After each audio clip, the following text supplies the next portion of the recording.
স্বাবলম্বী হওয়ার কোনো বয়স নেই। যে কোনো কেউ চাইলে নিজ চেষ্টা ও উদ্যমে স্বাবলম্বী হতে পারে।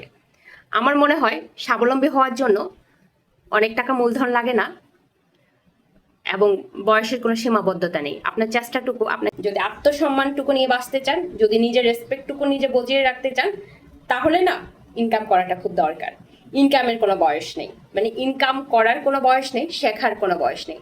যারা যারা ফেসবুক পেজের বিভিন্ন তথ্যগুলো জানতে চান এবং প্রপারলি কিভাবে রিল ভিডিও আপলোড করবেন, রিল ভিডিওতে থাম্বনেল দিবেন, রিল ভিডিওতে ক্যাপশন দিবেন, রিল ভিডিওতে হ্যাশট্যাগ দিবেন, লং ভিডিওগুলো কিভাবে আপলোড করবেন, এই ধরনের বড় বড় ভিডিওগুলো ডিটেলসে আমি আমার ইউটিউবে আপলোড করে থাকি। আমার ইউটিউব চ্যানেলের লিঙ্কটা আমার পেজের বায়োতে দেওয়া আছে। যারা যারা দেখতে চান অবশ্যই আমার ইউটিউব চ্যানেলটা সাবস্ক্রাইব করে রাখবেন।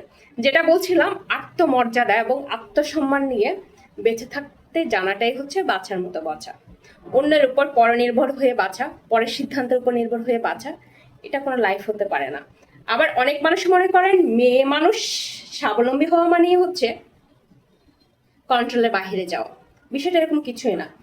আমরা অধিকাংশ মানুষরাই হচ্ছে মধ্যবিত্ত পরিবার অথবা নিম্ন মধ্যবিত্ত পরিবার। আর আমার মনে হয় আমাদের সমাজে এখন নিম্নবিত্ত বলতে ওই পরিবারগুলো এখন আর নেই। আমরা সবাই নিম্ন মধ্যবিত্ত হয়ে গেছি। নিম্নবিত্ত এবং মধ্যবিত্ত এই দুটো ক্রাইটেরিয়া সমাজ থেকে উঠে গিয়েছে। কারণ দ্রব্যমূল্যের যে ঊর্ধ্বগতি, এতে করে নিজের শখ আহ্লাদ পূরণ করাটা খুব কঠিন হয়ে গিয়েছে বর্তমান সময়ে পরিবারের প্রয়োজন মেটানোর পর। যাই হোক, আমাকে খুশি করার দায়িত্ব সবসময় অন্য কারোর উপর কেন থাকবে? অন্য কারো ইনকামের উপরে কেন আমাকে 100% নির্ভর হয়ে থাকতে হবে? আমার প্রত্যেকটা শখের হিসাব কেন অন্য কেউকে দিতে হবে বলেন? আমাকে স্বনির্ভর হতে হবে। আমাকে, আপনাকে, আপনাদের সবাইকে স্বনির্ভর হতে হবে। বিশেষ করে প্রত্যেক মেয়ে মানুষের স্বনির্ভর হওয়া উচিত। এই সময়ে না শুনতে খারাপ লাগলো, সবচেয়ে একদম কঠিন সত্য কথা যেটা, সেটা হচ্ছে আমাদের মা খালারা চাচিরা যারা সংসার করে গিয়েছেন, ওনাদেরকে বলা হতো যে লাল কাপড় পরে ঢুকবা, সাদা কাপড় পরে বের হবা। কিন্তু এখন কয়জন লাল কাপড় পরে ঢুকে সাদা কাপড়ের অপেক্ষায় থাকে? আমাদের হয়তো বা ধৈর্য ক্ষমতা কমে গিয়েছে, অথবা পারিপার্শ্বিক অবস্থা আমাদেরকে বাধ্য করছে। তবে দিন শেষে আপনার কিন্তু টাকার দরকার বেঁচে থাকার জন্য, খেয়ে পড়ে বাঁচার জন্য, শখ আহ্লাদ পূরণ করার জন্য। আপনি পৃথিবীর যেখানে যে অবস্থায় থাকেন না কেন, আপনার টাকার প্রয়োজন। টাকার প্রয়োজন মানে স্বাবলম্বী হতে হবে। আজকে থেকে, এই মুহূর্ত থেকে শুরু করেন। আপনার চেষ্টা সবটুকু ঢেলে দেন। তার মানে আপনাকে শুধু ফেসবুকে ভিডিও বানাতে হবে, ফেসবুকে এসে আমার মতো বকবক করতে হবে এমন কিছু না। আপনার চারপাশে আপনার যে কাজটা সবচেয়ে ভালো পারেন, মনে করেন আপনি খুব ভালো পাটি বুনন করতে পারেন, আপনি পাটি বুনন করেন। বিক্রি করতে না পারলে আপনি আমাকে নক করবেন, আমি আপনার প্রোডাক্টে মার্কেটিং করে দিব।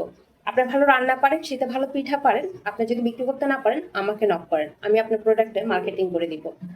আপনি যদি ভালো ড্রেস ডিজাইন করতে পারেন, সেটা বাচ্চাদের হোক বড়দের হোক, আমাকে 2-1টা স্যাম্পল পাঠান, আমি দেখি আপনার স্যাম্পল আপনাকে রিটার্ন করে দিব। আপনার স্বাবলম্বী হওয়ার জন্য আপনার যদি মনে হয় আমার কোনো সহযোগিতা আপনার প্রয়োজন, আমি ওইটুকু সবটুকু করব। কিন্তু আপনি স্বাবলম্বী হন, চেষ্টা করেন। চেষ্টাটা আপনার নিজের থেকে থাকতে হবে।